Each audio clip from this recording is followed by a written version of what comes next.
Hi guys! Ang lulutuin ko ngayon ay lechon manok na niluluto sa microwave oven. Simpleng luto lang to. Tinuturo din sa akin to. Pero at least isi-share ko sa inyo kung paano. Ito pala yung mga ingredients. Gumamit pa tayo ng garlic, onion, spring onion, black pepper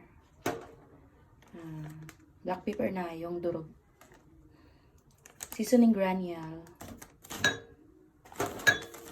chili powder. Kung wala kayong chili powder, pwede kayo gumamit ng sili, labuyo, yung maanghang, pwede yan. Suka, toyo, asin, at ito ang whole chicken.